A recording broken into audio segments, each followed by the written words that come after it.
Porn is like a buffet. आप कभी buffet पे गए हो ना, खाना कितना पड़ा होता है, दिल चाहता है बंदा हर चीज खा जाए। आप डालते हैं अपनी प्लेट्स भर के, लेकिन आधा खाया, कुछ खाया, 2 प्लेट्स खाई, दिल तो चाह रहा है कि मैंने वो भी खाना था तो वो भी खाना था, लेकिन पेट इजाजत नहीं दे रहा। आंखें भूखी होती हैं इंसान की। Porn is like same. इंसान जब वेबसाइट पे जाता है, what happens is उसको वो अपने आप को सेक्सुअली सेटिस्फाई तो कर ले टेम्परेरीली, लेकिन उसकी आंखें भूखी रहती हैं and he urges to go back to that sin again and again, again and again. कोई भी शख्स अगर इस एडिक्शन में है, जो एडिक्ट की बात कर रहा हूँ मैं, वो कहता है कि ठीक है मैं इसमें आइंदा कभी नहीं जाऊँगा, आज के बाद ये आखिरी दफ़ा था, I will not go to this addiction any more. अगले दिन फिर वो उसमें पड़ा होता है, 2 दिन बाद फिर उसमें पड़ा होता है।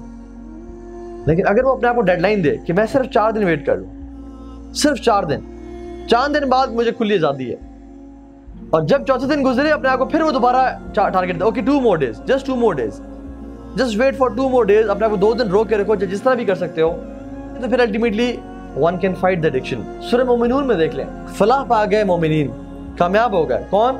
जो अपनी नमाजों में खशियत इख्तियार करते हैं, ठीक है, जो लोग लव से, यूजलेस चीज़ों से दूर रहते हैं, जो लोग ज़कात को अदा करते हैं, और जो लोग वल्लज़ीना हुम लिफ़ुरूजिहिम हाफ़िज़ून, वो अपनी शर्म गाहों की हिफाजत करते हैं। उसके बाद अल्लाह सुब्हानहू व तआला ने फिर जिक्र किया मुख्तलिफ क्वालिटीज़ का, ठीक है, फिर जिक्र किया कि जो लोग फहश और बुराई से बचते हैं। अगर आप इन्हें काउंट करें तो अल्लाह ताला ने फिर आखिर में दोबारा कहा कि जो लोग नमाजों की बाकायदगी से अमल करते हैं, उलाइका हुमुल वारिसून अल्लज़ीना यरिसूनल फ़िरदौस हुम फ़ीहा खालिदून, ये वो लोग हैं जो फिरदौस के मालिक बनेंगे।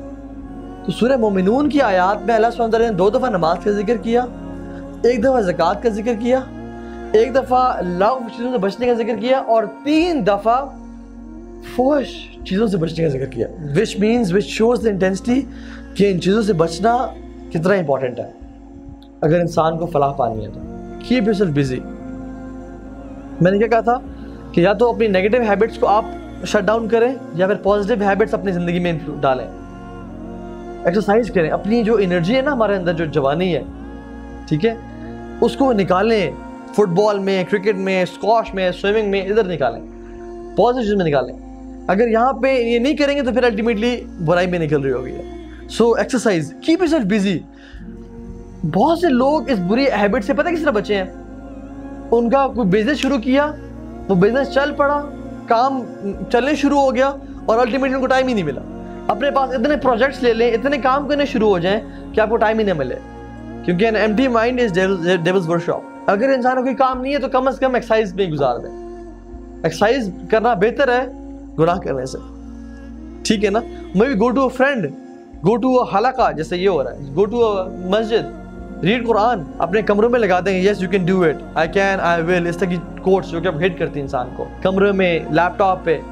और ये जो वर्ड है अल्लाह देख रहा है, this is very powerful, very powerful. इंसान अपने लैपटॉप के ऊपर यहाँ पे लगा दे, अल्लाह देख रहा है, और फिर देखे कि मैं इंसानी गैरत गवारा नहीं करती कि कोई भी ऐसी नामहरम को भी नज़र पड़े जिसमें ऊपर, मतलब अल्लाह का नाम लिखा हुआ है कि नोइंग अल्लाह इज़ वॉचिंग। वैसे तो हर इंसान को पता है अल्लाह मुझे देख रहा है, लेकिन वो चीज़ क्या करती है, रिमाइंड कराती है, हिट करती है।